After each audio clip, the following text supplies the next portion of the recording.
So there's some comfort in being the only person talking about springs at a well conference. So I'm really happy to be here today, and thanks, Steve, for inviting me. So my office is downtown Nashville, and interestingly, right behind our office is this marker where the McNary Spring was one of the springs that was prominent at the time that Nashville was developed. Of course, it's paved over now, but our state capitol is in the distance there, and it certainly is obscured by trees, which become there today. We do have a park in that area, and there's a public water monument there for the spring. So I think most of you know where Tennessee is on the map, but I've learned that when I go to conferences to make sure we are in the southeastern United States, and we are have multiple geologic formations, as Virginia and North Carolina can attest to. So in Tennessee, we estimate that about 90% of the people have city water, public drinking water. Maybe 10% are using wells, and about 1% are using spring water.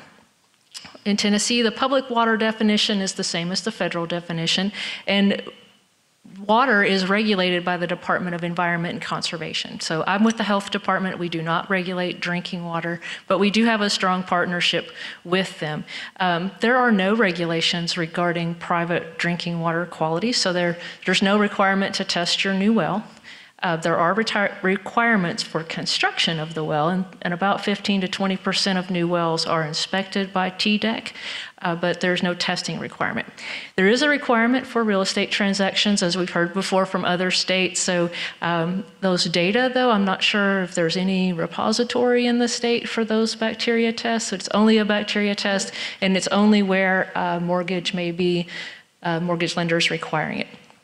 So just to mirror what Kelsey said about geography, believe it or not, in the landlocked state of Tennessee, we do have the coastal plain on the western side of the state. So the green color represents kind of the old coastline. So it's thought, that there was a beach there at some point, and we might see it again if global warming continues.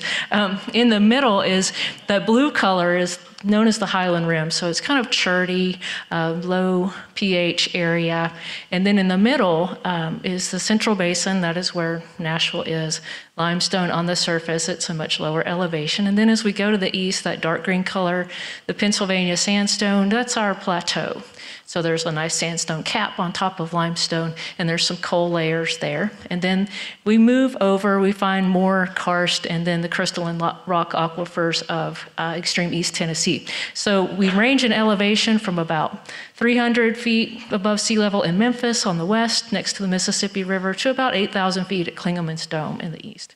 So this is an old slide, but it does a great job of talking about where we get our drinking water. So in the western side, the Memphis sand aquifer is what Memphis relies on, and it's protected by that nice clay cap. I haven't done a lot of water testing in that area. I understand that there are some springs over there that I'm going to get to. I haven't made it there yet, but I will. So a lot of you are from karst states. That's prevalent in Middle Tennessee and East Tennessee in particular. This is a picture of me and my nephew kayaking along the Caney Fork River. So karst, is a calcite formation. Water dissolves limestone pretty quickly in terms of geologic time. And so that karst opening, or that cave, requires a great deal of water movement, and contaminants move very, very quickly, maybe miles per hour. So I've already said there are no water quality program for Tennessee.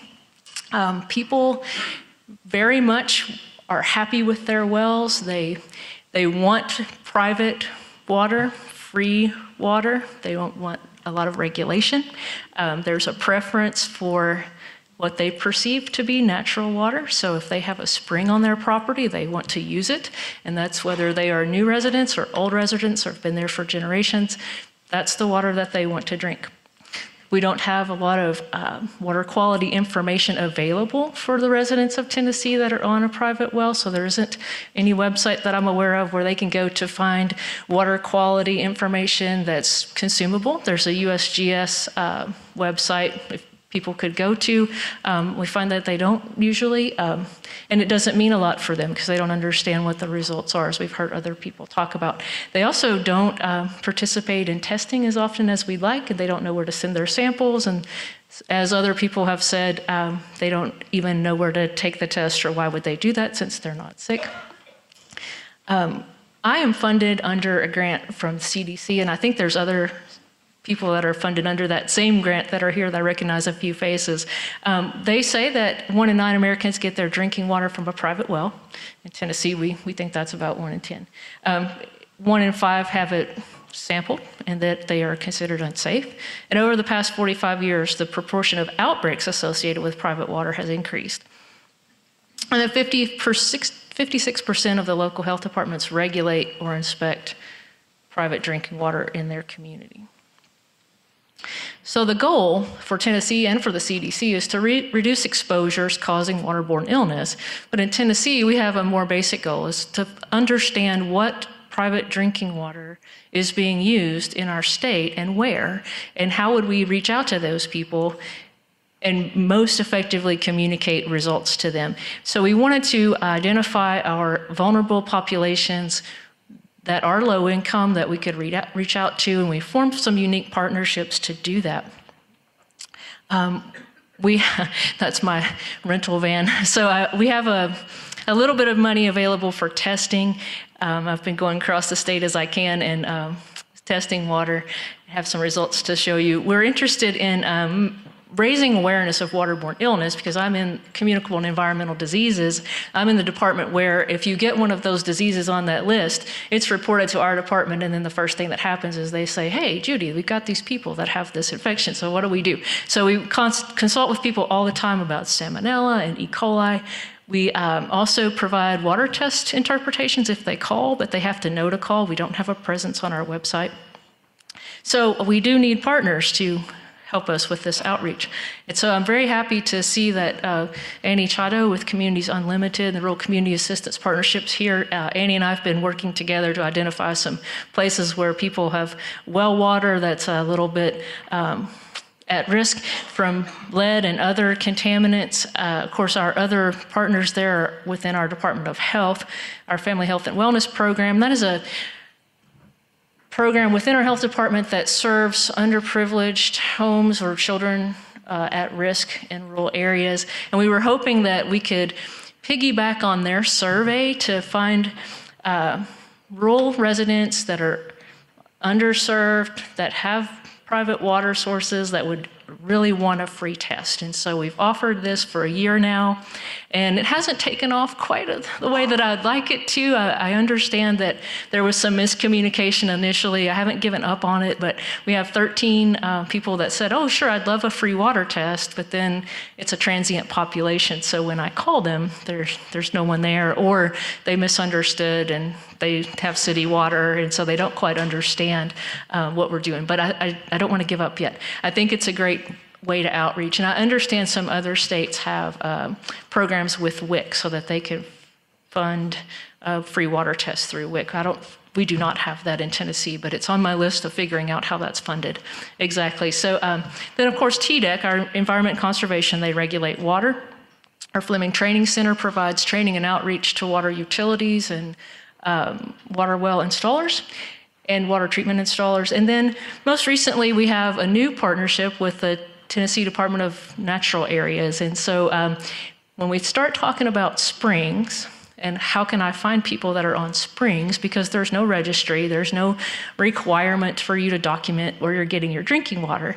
So they say, oh, hey, Judy's doing spring research. We need to know about this cave where people go and fill up jugs. And so my friend David calls and says, Judy, can you test for crypto and giardia and bacteria? And we're concerned about our liability. So in our conversation, we did that. And he has a list of springs where there are unique species, so salamanders, crayfish.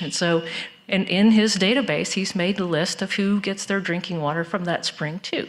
So when we think about water, thinking about all water, that was an interesting partnership. So this is an example of some springs in Tennessee where people are getting their drinking water, and all of these are private drinking water sources. So the upper left is a cave, They're just pumping water straight from the cave to their pressure tank to their house. The one on the right, on the upper right, is a cave opening. Water's just gravity flowing down the hill to a storage tank out of a 55-gallon barrel where they pump water to their house. The one on the lower left, that is just a sediment filter on the end of a pump. They're pumping it right to their storage tank and then to their house, no treatment. The one on the bottom right, there's really just a small crack in the rock, and they're just made this catchment over time, and that's probably been there, I don't know, 200 years. I'm going to guess that spring's been used. They've just let the water gravity flow down the hill to a storage tank. So the other thing that people will do is they will drive all over the state to find roadside springs, and they will collect this water because this is the water that they want to drink. They believe it to be natural and pure, and they will be there by the truckloads, people with glass containers. So I've set about testing all of the springs that are listed on the findaspring.com website. There's only 19 of those that are in Tennessee. So I'm making my way across the state just because we want to, since those out there, we want to make sure that people know what the contaminant level is when they get there. These are beautiful places. You know, we find that people have a cultural draw to the water that people have used for generations. If they think that their grandparents used that water, it's on their property, they're going to use that water. These roadside springs are very popular. It's a paved pull-off where people can access water. This is another roadside spring in the picture where I was entertained when a young man, maybe about 20, pulled up with his grandmother who was probably in her 90s, and they say this is the water that she wants to drink. And so, you know, I have to say, she looked like the picture of health to me.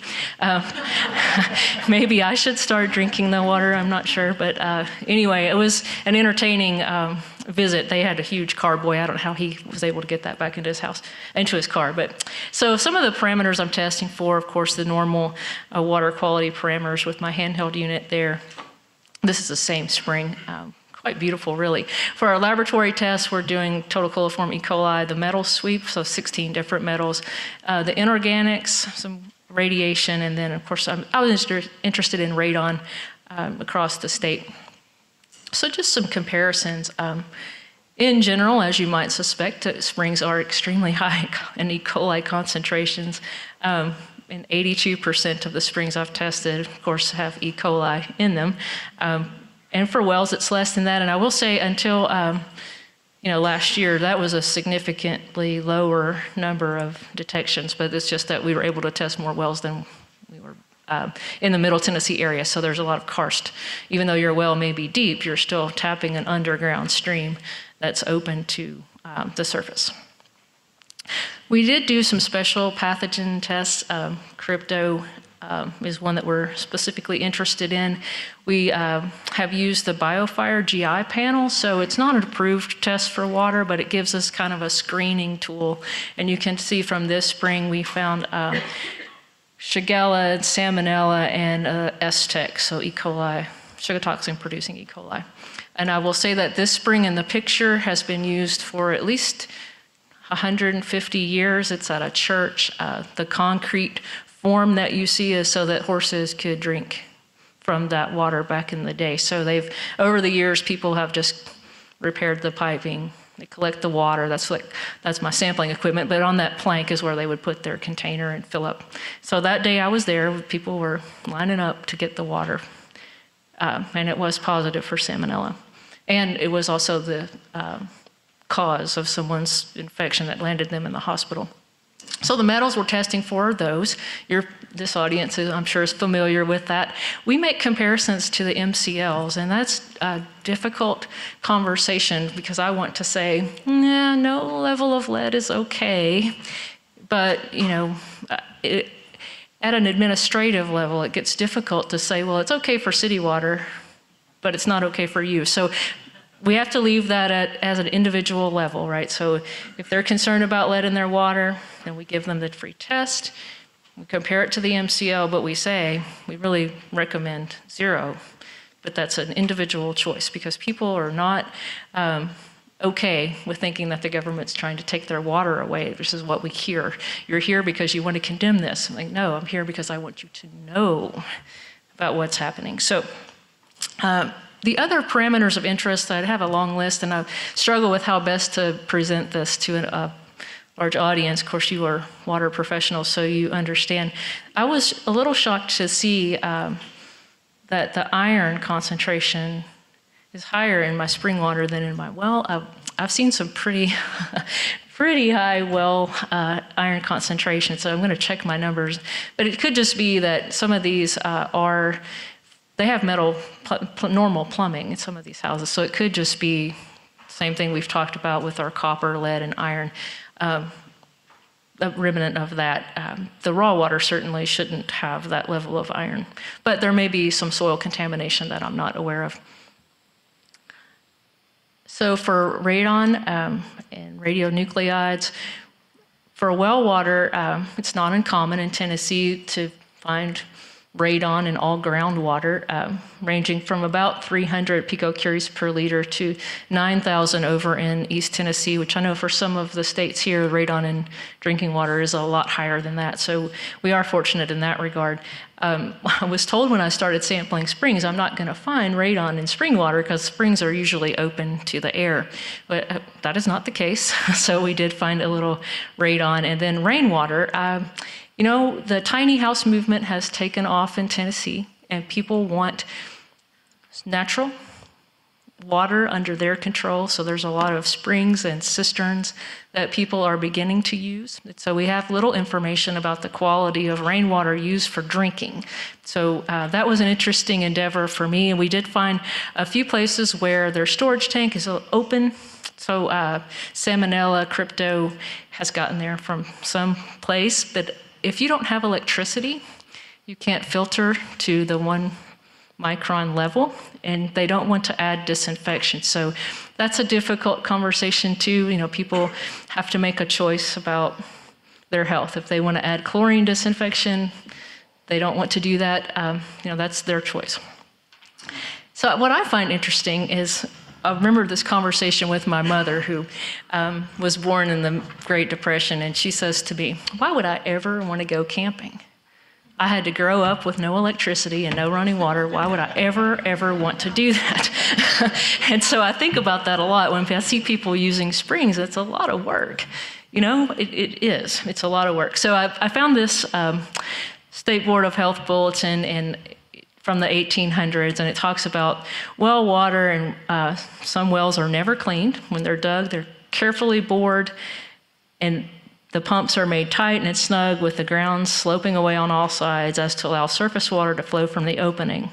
There is no well water that is pure. And then it goes on to talk about how wells need to be cleaned, and then you need to have them tested. And then on the other side, there's these 57 mineral springs, which have been used as resorts. Some of the roadside springs that I've tested are the ones listed in this article. People have used them for hundreds of years, and it is deep ingrained into their culture. And so it isn't that we're trying to remove that choice from them, but we do want them to be aware of what their spring water looks like. And so here's a few of those. As you're driving along the road in Tennessee, you're likely to see this pipe sticking out of the rock, and that is where people are going to be collecting water. The one on the left is a beautiful steep spring that flows down a roadside in Middle Tennessee. It was associated with an illness, an E. coli infection. So we counseled with the family about drinking the water. Interestingly, they have city water, but they drove to collect this water. But they're not going to do anymore, I hope. The one on the top right there is, it has a sign now that the property owner has put up that they don't want people traipsing across their property to get the water, but the pipe is still there. So I'm not sure what's going to happen there. The bottom one, that's just typical. What you'll see at the end of these pipes, nobody ever cleans them out. It's just mud and algae and stuff. I find interesting, again, how much work goes into maintaining these springs. The one on the left is a relatively new construction. They've kind of improved their spring area. They put this great box around it. And in the drought we had last year, that went dry. And then they started using river water. So the spring normally they pump to a storage tank that's underground. They ran out of water. Then they said, well, we'll get a permit to withdraw from the river, and we put the river water in their storage tank. Now they have a treatment system that's fairly elaborate. So I tested both the spring water and the river water, and the water they're drinking was really very good. But it's a problem for when you go clean that out. You put river water in your storage tank. So that it's an education moment for all of us, because I didn't think about what happens if you're solely using a spring. That spring goes dry, then you use rainwater and that goes dry, then what do? And then I didn't realize that there are many people who prefer this water. Again, I can't say that enough. This is with water that they want to drink. It's softer, tastes better, probably is sweet, which isn't always good. So this was a website that I found for the Carolina water tank, and I was impressed with how clean these people's water itself. There was 0 E. coli found in this water, 0 total coliform, but just in terms of maintaining this water system, they have done an exceptional job in doing that. And then, the one on the left, this is a spring that this family was using. They'd used for, I don't know, however long they'd lived there, maybe since the land grant days in the 1700s. The lady that lives there now, she wanted to use the same water, but this spring is at the bottom of the hill. So she knew where the underground stream was, where this spring comes out, so they set their well right in that, and they're pumping directly from that to their pressure tank. And so that's the highest E. coli reading I've ever seen in a water well. So it pegged out our equipment, and I thought, well, okay, I made a mistake. Maybe I dropped it in the cow manure or something. It's not good.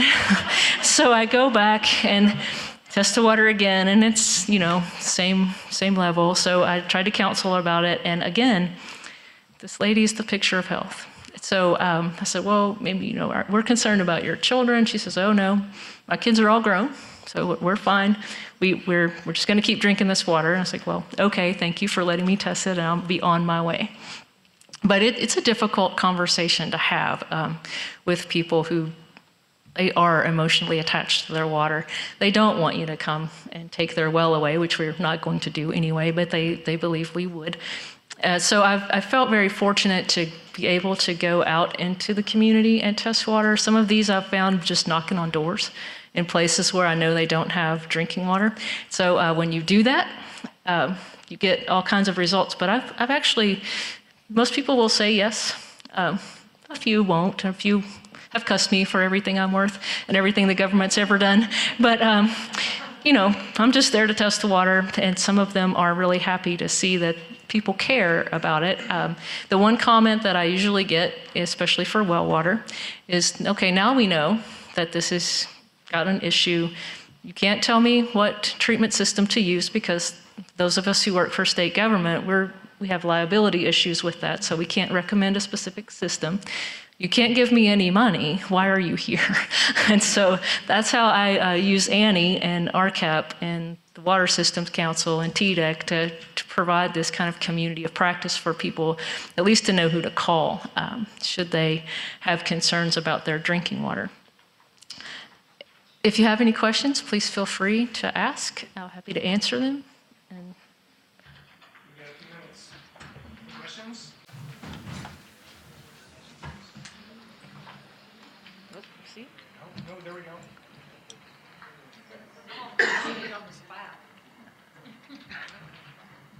Judy, we're doing that survey up there at the Hidden Valley area, and with wells as high as 500 plus feet deep, would you mind telling them what our E. coli counts are and the total coliform? Sure. So I don't have it in front of me, but from best I remember, our E. coli counts are fairly low, 10 most probable numbers per 100 milliliter. And total coliforms is fairly low also. That particular area is in the Western Highland Rim. So it's cherty, there's a limestone underbase, and it's karst. So Our struggle there has been in telling people what to do. So again, it's private water. It's a relatively low total coliform count, relatively low E. coli count, but it's there. On public health, we want to see 0 E. coli in drinking water. So in terms of where it's coming from, there are a lot of issues with septic tanks in a churty soil. There's a lot of issue with underground streams that are fairly deep because you have this hill. So the well's deep, but the water is actually running along the grade. So, it's hard to say where it's coming from exactly, but people have a difficulty in even accepting the test, so they don't believe that their water would ever be contaminated with E. coli. It's under the ground, so how could that happen? So it's an educational moment for all of us. And it's been eye-opening in terms of explaining the test results. Even a negative or a positive total coliform test, they don't understand the result. And so that's been interesting for me to try to explain, what does this mean? What does this mean for my family? And what am I going to do about it? From the epidemiology data that you have on Crypto, Giardia, and Shigella, have you been able to locate specific springs that are associated with outbreaks? So we don't have any known outbreaks from the springs. These are individual reports of illness. I suspect that they're there. If we did more of a whole genome testing rather than just the screen, I suspect that we would probably find some outbreaks that way, and it would be interesting to try to link that. Now, for this study, we have not gone through IRB approval for such a study. We would have to do that, especially since we're funded by CDC, so federal dollars. But Thank you. The BioFire film array that you used, is there a special collection procedure, holding time, and what's the cost on that? So that's a good question. I don't know the cost. Our lab has the BioFire film array that they routinely use for stool sample when there's been an outbreak. So in 2014, we did a survey of splash pads across the state, and we wanted to understand more than just total coliform and E. coli, and we wanted to screen for whatever pathogens might be in that water. So we got our lab to experiment with the BioFire. So we treated the water the same as for the E. coli test, so the 6-hour holding time. We collected 10 liters so that they would have enough water to filter down and make a pellet so that they could put into what amounts to a little Keurig type machine where looks like a packet of ketchup. So they filter down the water, make this little pellet, mix it with whatever reagents they need to put into the machine, and it spits out the list of 23, I think, different pathogens that might be in that sample. So it's not approved for water. It was experimental, but it has been eye-opening for us in terms of, oh, wow, this is not just a positive E. coli, or in some cases, maybe it's a negative E. coli or coliform, as in that one cave was positive for Yersinia. And the man that drank that water landed in the hospital most every time he came home and drank that water. So that's been interesting. One more? Nope, All right. that's it. Thank Thanks. you. Thank you very much.